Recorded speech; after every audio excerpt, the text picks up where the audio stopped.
ஆண்டவர் இந்த நாளில் உங்களை ஆசீர்வதிப்பாராக. இந்த நாளுக்குரிய நன்மைகளை உங்களுக்கு கற்று தருவாராக என வாழ்த்துக்கிறேன். எப்போதுமே சில நேரங்கள் பழசை பார்த்து நம்முடைய வாழ்க்கையில் பல சமயங்கள் நமக்கு மனநோவும் வேதனையும் கஷ்டமும் நம்ம வாழ்க்கையில் இருக்குது. என்ன பழசு அப்படின்னா, வாழ்க்கையில் ஒரு டேர்னிங் பாயிண்டே வராது. கடன் பாரம், வியாதி, காரியங்கள் நடக்காமல் இருக்கிறது.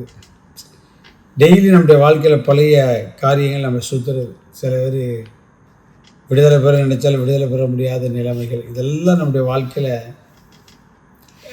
வரும்பொழுது நம்ம சில நேரங்கள் நினைப்பது உண்டு, ஒரு புதிய காரியத்தை ஆண்டவர் செய்ய மாட்டாரோ, ஒரு புதுசாக ஏதாவது ஒன்று நம்ம வாழ்க்கையில் பார்த்துட மாட்டோமா அப்படின்னு இந்த அனுதின கர்மத்தை நிகழ்ச்சி நீங்கள் கேட்டுக்கிட்டு இருந்தீங்கன்னா, இன்றைய செய்தி உங்களுக்கு தான். நிச்சயமாக புதியவைகளை நீங்கள் காண்பீர்கள். வாழ்க்கையில் கர்த்தர் புதிதான காரியங்களை செய்வார்.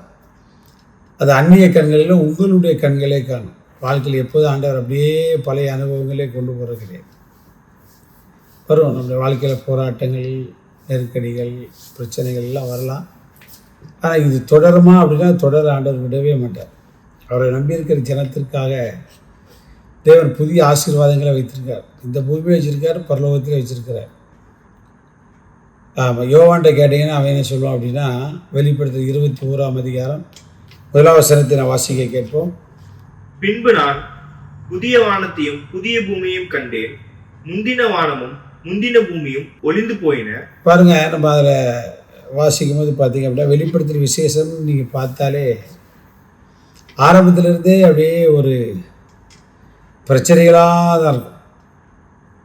முதல்ல இந்த யோவான் இயேசுவை பார்த்து செத்தவனை போல விழுந்து, அந்த யோவான் 10:7 இருந்து பிறகு அங்கே இப்படி ஒரு தரிசனத்தை பார்த்து 7 சபைகளுக்கு சொல்லப்பட்ட செய்தியை சொல்லி, அதுக்கப்புறம் பார்த்திங்கன்னா ஒரே சபைகளுக்கு ஏற்படுகிறதான அல்லது சிறுவர் ஜனங்களுக்கு ஏற்படுகிற பலவிதமான போராட்டங்கள், யுத்தங்கள், சண்டைகள், இடிமுழக்கம், இக்கால சத்தம், வாதை இப்படி தான் வரும். 21ஆம் அதிகாரத்தில் அங்கே சொல்லப்பட்டிருக்கிறது, ஆண்டவர் புதிய வானத்தையும் பூமியை செய்தேன். இப்போ யோவானுக்கு இதுவரைக்கும் பழசையே பார்த்துருந்த யோவானுக்கு என்ன தெரியுது அப்படின்னா, திரும்ப வாசிக்க கேட்போம்.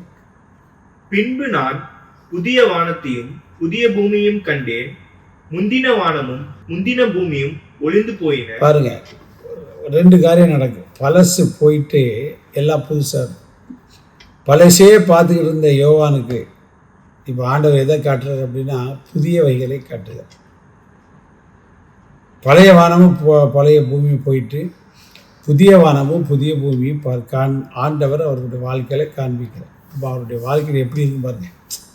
ஆரம்பத்திலேருந்தே ஆண்டவரை பார்த்து பயந்துருக்கிறான். சபைக்கு உள்ள செய்தி, சபைக்கு வரக்கூடிய பிரச்சனைகள், பிற பார்த்தீங்கன்னா இடி முழக்கம், பாதை, கால சத்தம், அக்கினி, வெட்டுக்கிளி, யுத்தங்கள், இப்படியே பார்க்குறான். இப்போ ஆண்டவர் என்ன காண்பிக்கிறார் அப்படின்னா புதிதான இருக்கிறது. அப்போ இன்னிலிருந்து பழையவைகள் எல்லாத்தையும் ஆண்டவர் என்ன செய்வார், வாழ்க்கையில் எடுத்து பழைய கஷ்டங்கள், கண்ணீர்கள், வேதனைகள், நிந்தைகள், அவமானங்கள், நெருக்கடிகள், மனபாரங்கள் இதெல்லாம் எடுத்து போட்டு புதிய சமாதானத்தை, புதிய சந்தோஷத்தை, புதிய அபிஷேகத்தை, புதிய விடுதலை, புதிய ரட்சிப்பை, புதிய ஆசீர்வாதத்தை எல்லாத்தையும் எப்படி கொடுக்க போகிறாரு அப்படின்னா புதிதாய் கொடுக்க போகிறார்.